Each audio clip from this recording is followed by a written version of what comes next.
Did anything happen between us last night, Sam? Those 8 words hung in the air of Sam Johnson's modest kitchen like a ticking time bomb. His boss, Bertha Crawford, the woman he'd reported to for 5 years.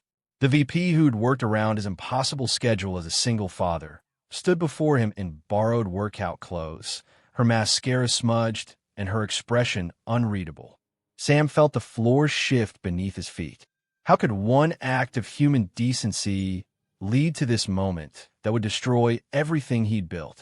If you've ever wondered how quickly your reputation can become a weapon against you, please hit that like button and subscribe to hear more stories about the devastating cost of doing the right thing. 24 hours earlier, Sam had been focused on surviving another Friday. The Hartman account presentations were due. His 16-year-old son George had the state debate semifinals that evening, and he was running on 5 hours of sleep. The life of a single dad working in corporate HR wasn't easy, but he'd found his footing in the 5 years since Rachel walked out on them. The office was buzzing with excitement about the Regional Achievement Gala. As an HR manager, Sam had helped coordinate the employment aspects of landing the major client, but celebrations weren't on his radar. He needed to finish his workload, drive George to the competition, watch him compete, and somehow keep being the rock his son needed. "Johnson, you're coming tonight, right?" Marcus from accounting called across the floor. "Open bar at the Grand Marquis. All the executives will be there." Sam shook his head. "Can't." George's debate semifinals. Marcus grinned. "Man, that kid's going places. MIT material for sure." To Sam, making sure George got to MIT was everything. That's what mattered now. His phone buzzed with a text from George himself. "Coach is driving us. Don't worry about being there and focus on work." "We got this, Dad." For the first time that day, Sam breathed easier. Maybe he could stop by the gala for an hour. Bertha Crawford, his direct supervisor, had been incredibly supportive of his parenting obligations when he needed it most after Rachel left.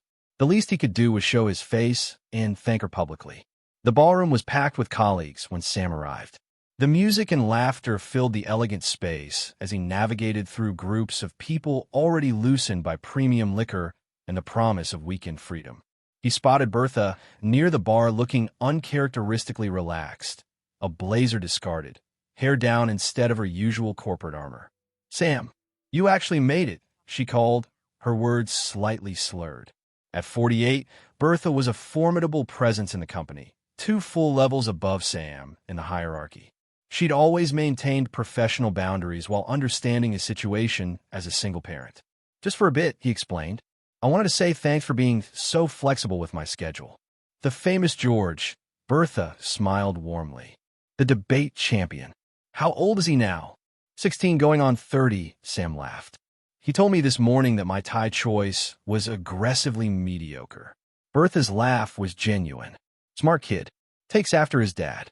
She signaled the bartender. "1 drink before you go to celebrate landing Hartman." 1 drink turned into conversation about departmental restructuring, Bertha's vision for HR innovation, and eventually more personal matters. Sam rarely discussed Rachel with colleagues, but something about the evening, perhaps the relief of completing a brutal quarter or the rare opportunity to feel like more than just George's dad, loosened his usual reserve. 5 years next month, he found himself saying, "Sometimes I still expect to see her car in the driveway." 5 years. That's how long it had been since Rachel walked out with a suitcase and a note that said she needed something more exciting than suburban motherhood. Sam still remembered George's face when he'd come home from school that day, 11 years old, finding his father sitting at the kitchen table, staring at that note. They'd survived, though. More than survived. George was 16 now, a coding prodigy who'd already been contacted by MIT recruiters. The kid could debug complex algorithms faster than most professionals, spent his evenings building apps that actually worked, and dreamed in Python and Java.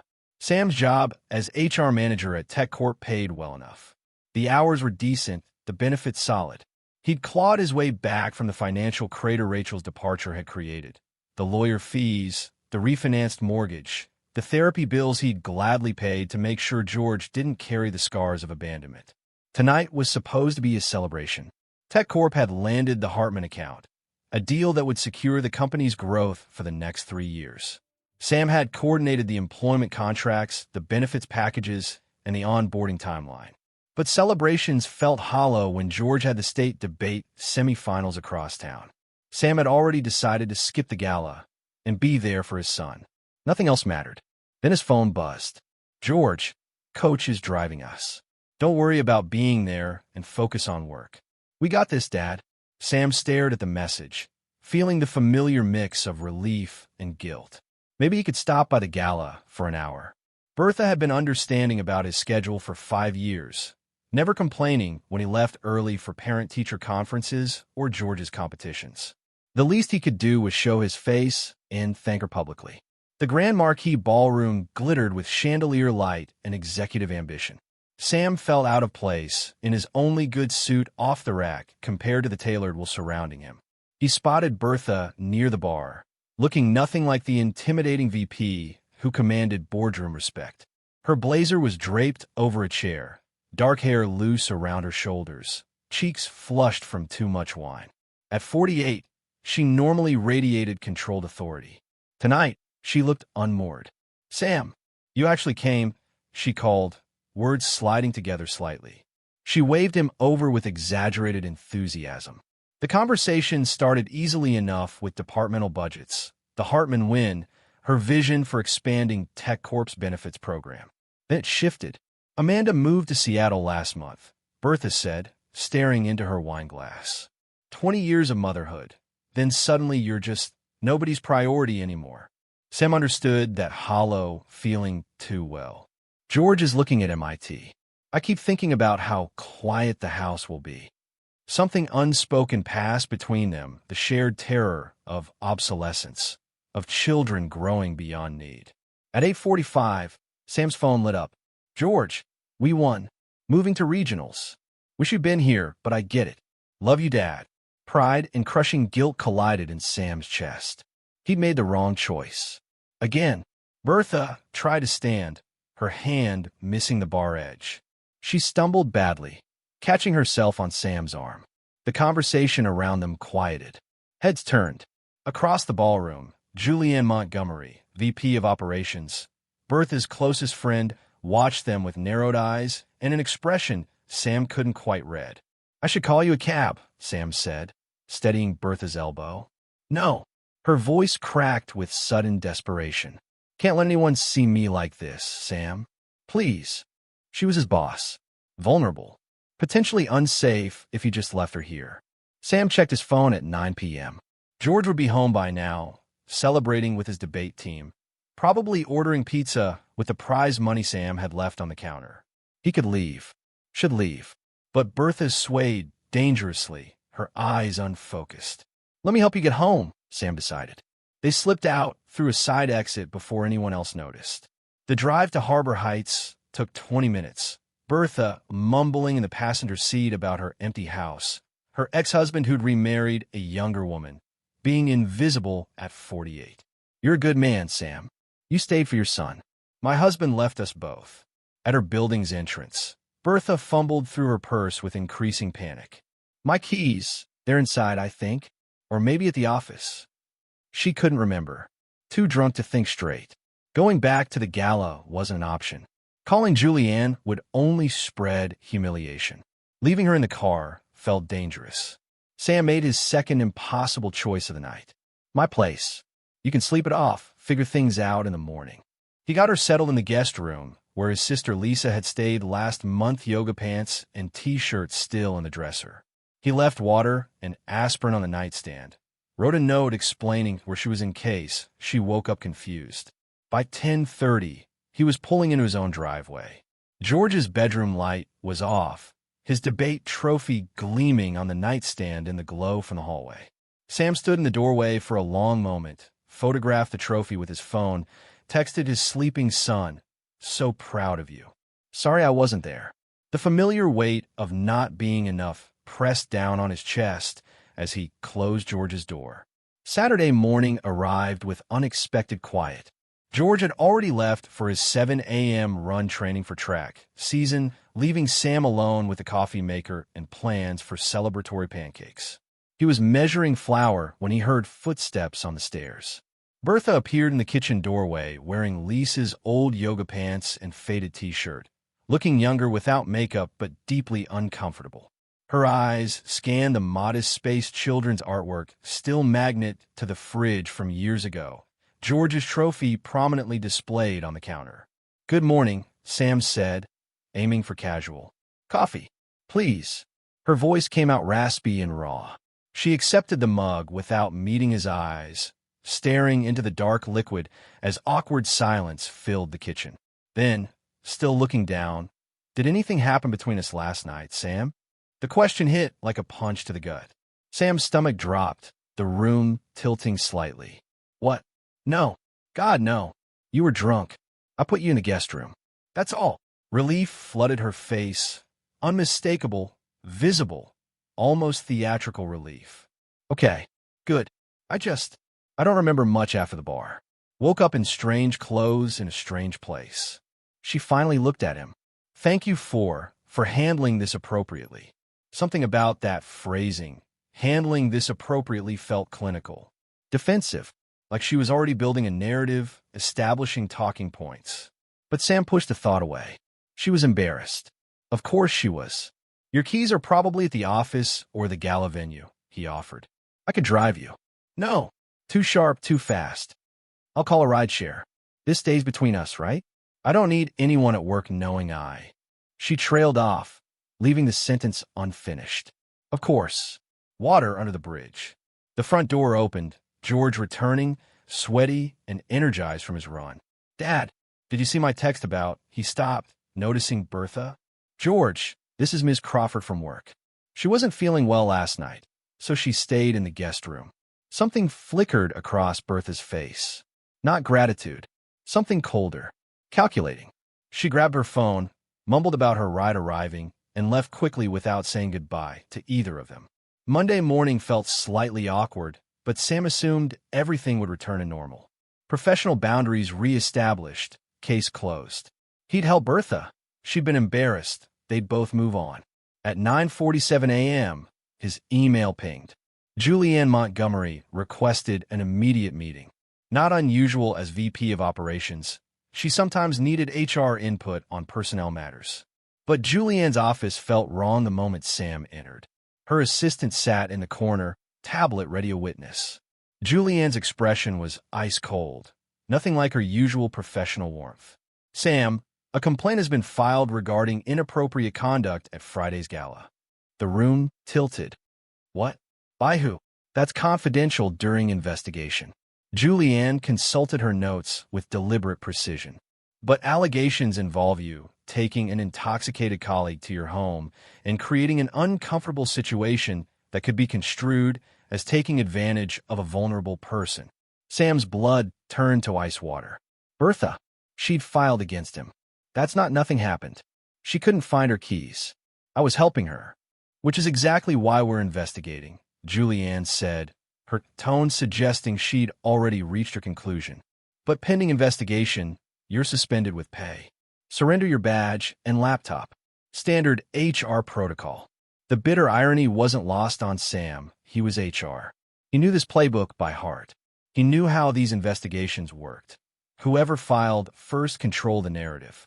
Truth was secondary to perception. Walking to his car with empty hands, Sam saw colleagues watching from windows, whispering behind cubicle walls. By lunch, everyone would know. By evening, the rumors would have metastasized into something unrecognizable. That night, George came home from school with his face drained of color. "Dad, what's happening?" "Kids at school are talking about you and some woman." Sam tried to find words that would make sense of this nightmare. But how do you explain to your 16-year-old son that kindness can be twisted into a weapon? That doing the right thing doesn't protect you when someone decides to rewrite the story? He couldn't. So he just said, "I helped someone who needed help. Now she's saying I did something wrong." George stared at him, and Sam watched something die in his son's eyes, the last remnants of belief that the world was fair. 3 weeks of suspension felt like drowning in slow motion. Sam's lawyer, Paul Chun, didn't sugarcoat the reality. "This is he said, she said, but she's a VP in your middle management. The company will protect her. Best case scenario?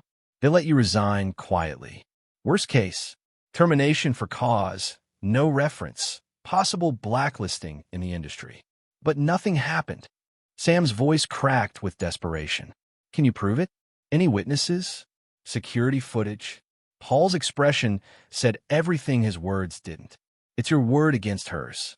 And she went on record first. The investigation was theater, not justice.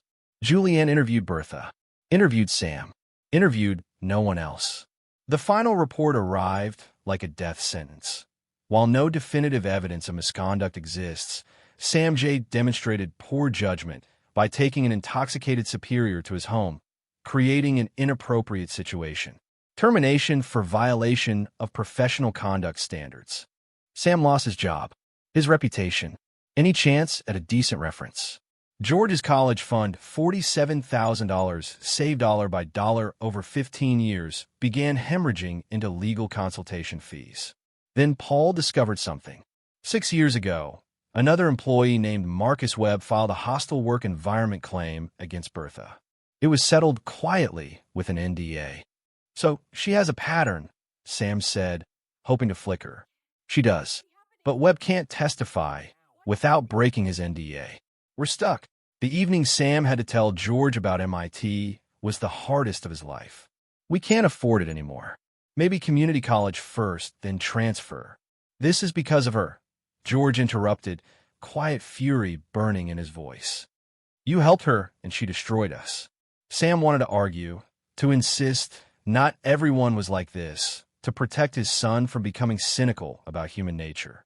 But he couldn't find the words, because George was absolutely right. For months after termination, Sam had sent out 43 resumes. He'd landed 7 interviews. Everyone ended the same way. We have some cultural fit concerns. Word had spread through back channels, whisper networks, the invisible blacklist Paul had warned about. George worked part-time at Target now, helping with bills, his anger simmering beneath forced politeness. Their relationship had changed. George looked at his father differently, not with disrespect, but with something infinitely worse. Pity. Paul's call came on a Tuesday. Bertha's legal team is offering a settlement. $25,000, NDA, you sign a statement accepting blame for errors in judgment. It means George can afford state school. Maybe not MIT, but college. Sam understood what Paul wasn't saying. Turn this down, they'd have nothing. The arbitration hearing was next week. Even if they won, wildly unlikely it wouldn't restore his reputation or recover the lost months. That night, George said quietly, "Take the money, Dad. It's okay. State school is fine. I just want this to be over." Sam looked at his 16-year-old son, exhausted and aged by circumstances no teenager should face, sacrificing his dreams to protect his father from more humiliation. "What if I don't take it?" Sam asked. George's eyes widened. "Then we lose everything. And for what? Principal? Dad, principal doesn't pay bills." The arbitration hearing room was aggressively sterile gray walls, fluorescent lights, and a cheap conference table. Bertha and Julianne sat on one side with their lawyer. Sam and Paul sat opposite. The settlement papers lay between them like a surrender document. Bertha wouldn't meet his eyes. That told Sam everything. She knew she was lying. She was just betting he wouldn't sacrifice his son to prove it. Paul slid the papers toward Sam. Last chance. Sam thought about George, about MIT, about 5 years of rebuilding is about to end in financial ruin, about what his son was learning from all this. Powerful people lie. Good people lose. The system is rigged to protect those at the top. He pushed the papers back across the table. "No, I want my statement on record. I want the truth documented, even if no one believes it." Sam spoke for the record. Every detail laid bare: the gala, Bertha's intoxication, his decision to help, the missing keys, the guest room, the morning question. His voice steady, his facts unshakable. He didn't get his job back. The arbitrator made no ruling in his favor. But his testimony was now part of the official record, permanent and searchable. Walking out of the hearing broke and defeated, Sam checked his phone. One new email. Subject line: "I heard you didn't take the settlement." Sender: Marcus Webb. They met at a coffee shop the next morning. Marcus was cautious, nervous, looking over his shoulder. I signed an NDA. Speaking could destroy me legally. But when I heard you refused to sign, he exhaled slowly. She did the same thing to me 6 years ago. Made me help her when she was drunk at a company event, then claimed I'd been inappropriate. I took the settlement because my wife was pregnant. I've regretted it every single day since. Can you testify? Sam asked. Not without breaking my NDA, but I can point you to others. She's done this before. We're not the only ones. Over 2 weeks, with Marcus navigating the shadows, Sam found 3 others. None could testify directly. NDAs held them hostage, but the pattern was undeniable. For men, same story, same predator. Paul took the information back to TechCorp's legal team with a different message now. Bertha Crawford has a documented history of this behavior. You settled generously and correct Sam's record, where this becomes a lawsuit that exposes your VP's pattern of false accusations and your company's complicity in covering it up. TechCorp's calculation changed overnight. Protecting Bertha wasn't worth the liability anymore. They offered a real settlement. Record cleared, reference restored, 6 months' salary, official agreement stating the investigation found no evidence of misconduct. It wasn't vindication. Bertha kept her position, though she quietly retired 3 months later. But Sam's reputation was repaired. His record was clean. The truth finally was documented. 6 months later, Sam had a new job. Smaller company, less pay, but honest work with people who valued integrity over hierarchy. George had earned a scholarship to the state school's honors program with a guaranteed pathway to transfer to MIT junior year. They weren't where they'd planned to be, but they were together. That counted for something. One evening, George asked, "Do you regret helping her?" Sam considered the question carefully. "I regret trusting her, but not helping her. If I'd left her drunk and vulnerable and something had happened to her, I couldn't live with myself." The problem wasn't kindness, it was naivete. What's the difference? Kindness is helping someone in need. Naivete is assuming they won't weaponize it against you. The story's message wasn't don't help people. Life was more nuanced than that. Power imbalances were real. Documentation mattered. Trusting everyone was dangerous. Good intentions weren't shields against bad actors. But cynicism wasn't wisdom either. It was just another kind of surrender, another way of letting the Berthas of the world win. Sam had learned that being a good father sometimes meant fighting, not just providing. That teaching his son to stand up to injustice, even when it cost everything, was worth more than teaching him to accept defeat gracefully. George had watched his father lose nearly everything, then refuse to compromise on the truth. That lesson would serve him better than any Ivy League education.